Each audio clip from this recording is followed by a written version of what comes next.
Olá a todos, eu quero começar lendo em Romanos, do capítulo 5, do versículo 12.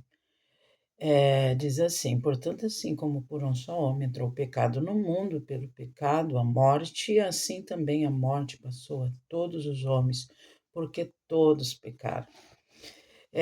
Quero enfatizar aqui que esse vídeo não é um vídeo para condenar ninguém. É um vídeo a respeito da minha vida, do meu pensar hoje, do meu entendimento depois de anos de lutas, de anos de sofrimento. É o meu entendimento hoje do que eu penso sobre a homossexualidade. Então, eu não estou aqui para condenar você, até porque eu tenho aqui no meu Facebook, no YouTube, tanto nas minhas redes sociais em geral, eu tenho pessoas cristãs, tenho pessoas não cristãs, tenho pessoas espíritas, tenho pessoas que trabalham, né, que são macumbeiros, né? Então, assim, eu respeito, né? Não vou nas postagens dessas pessoas, eu não vou para lá, né, manifestar nada da minha opinião. A minha opinião eu guardo para mim e o que eu faço. Se eu acho errado, eu oro, né?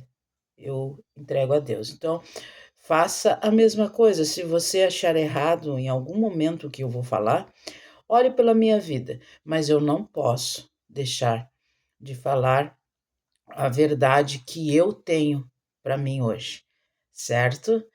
Até porque devemos respeitar uns aos outros, principalmente quando não estamos nas nossas redes sociais. Nós devemos aprender a respeitar a opinião um dos outros. Por quê? Porque quem vai dar conta da minha alma e da sua alma sou eu e você, não é os outros, certo? Então, nascemos homossexuais? Deus nos criou assim? Não. Deus não nos criou homossexuais, Deus não nos criou fofoqueiros, Deus não criou falso, Deus não criou adúltero, Deus não criou a mentira, mentirosos, Deus não criou nada disso.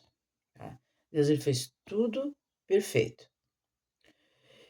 No momento que Adão e Eva pecaram, né, entrou tudo isso no mundo. Desde o mais pequenino, mínimo, insignificante pecado, insignificante para o homem, porque para Deus não é, né? Deixando claro, ao mais terrível. Então, infelizmente, cada um de nós vemos com uma tendência pecaminosa, né? Então, essa história que eu nasci assim, né? Vou ser assim a vida toda. Isso é mentira. Nós podemos ter adquirido através do pecado essa tendência, né? Então, mas só que há uma diferença. Quero deixar claro aqui, há uma diferença quando nós queremos e quando nós não queremos. Eu quero adulterar. Eu não vou resistir. Eu não luto contra isso. Então eu acabo adulterando, né? Então é a mesma coisa na homossexualidade. O que eu vivi a minha vida toda foi isso, né? Um sofrimento, a qual muitas vezes eu já falei e vou repetir. Talvez mais falta de entendimento pelo lado evangélico, né, nessa questão, porque hoje ainda temos, né, a chance de ter pessoas que entendem desse assunto para nos orientar com amor, para nos ajudar, né? Hoje, naquele tempo, não era bem assim. Então, por isso que hoje eu enfatizo sobre nas igrejas evangélicas a questão ser também lembrada, né? Muitas vezes lembramos do grupo de casais, de crianças, de jovens, de adolescentes, de homens, de mulheres, de isso, de aquilo outro, mas não lembramos dessas pessoas que talvez sofrem em silêncio dentro das igrejas. E existem, tá?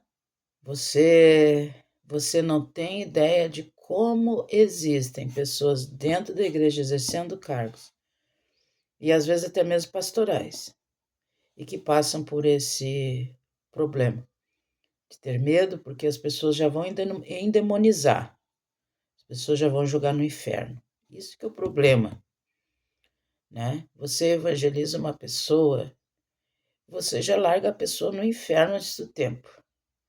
Eu acho que nós cristãos devemos, assim, ó, nos policiar muito nessa parte. Nós sabemos a verdade, mas talvez essa pessoa ainda não entenda. Então não assuste, resgate. Então, voltando à questão da minha vida, tá? Eu demorei muitos anos da minha vida. Hoje eu tô com 48 anos, tá? E até 2019 para mim foi uma luta ainda. E eu voltei para os caminhos do Senhor em 2017, né? Então, foi muita luta, foi muita opressão, né? O porquê, muito questionamento ainda, tanto que eu fui procurar auxílio em outros lugares, né? Que eu também não vou estar citando nomes aqui em rede, porque eu respeito muito, né, essas pessoas. Mas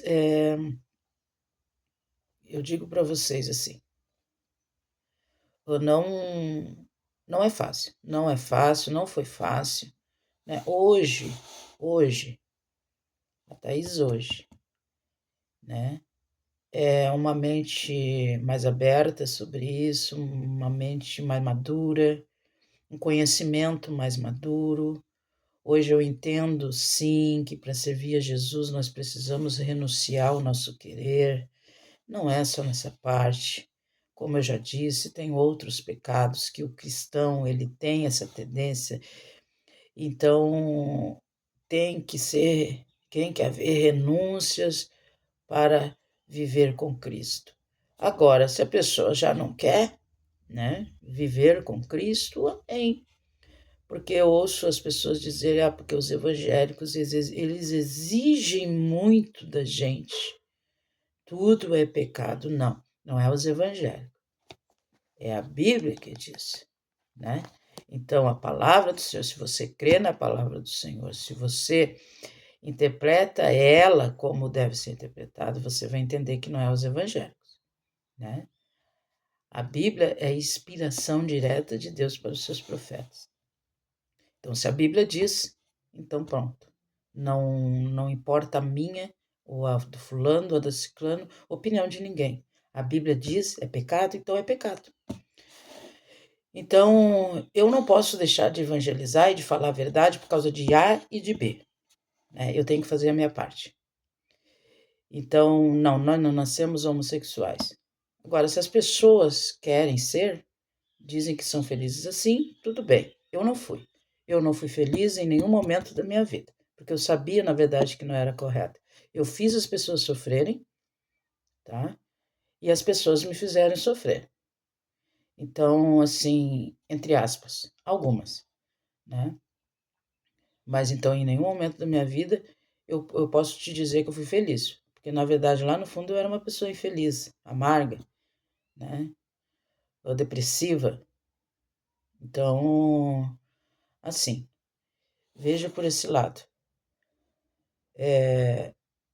Na verdade, pelo certo, nós não era para entender que nós temos a livre escolha, né? Nós temos uma escolha só. Mas, como muitas pessoas entendem que tem essa livre escolha, então também eu respeito, né?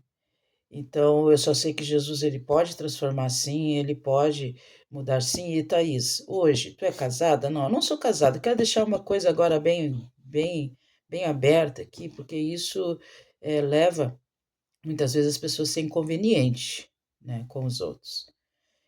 Eu não preciso ter alguém do sexo masculino do meu lado para provar quem eu sou. Porque aquele que me vê em oculto é Deus, não são os homens. Não é o fulano, ciclano, beltrano que acha que eu tenho que casar, tá? É o Senhor que me vê em oculto. Então eu não preciso provar nada para ninguém. Ao contrário, Muitas vezes, alguns anos atrás, quando eu levava o evangelho à brincadeira, eu fui noiva, eu namorei, isso tudo era mentira. Então, hoje eu vivo a verdade, certo? Eu sou a Thaís que serve ao Senhor, que renunciou e que renuncia todos os dias o pecado para viver uma vida com Deus. Então, tá? Então eu não preciso, né, provar ao ser humano. Lembre-se de uma coisa: o Senhor é aquele que te vê, os homens são aqueles que supõem, certo? Então que o Senhor Jesus te abençoe hoje e sempre.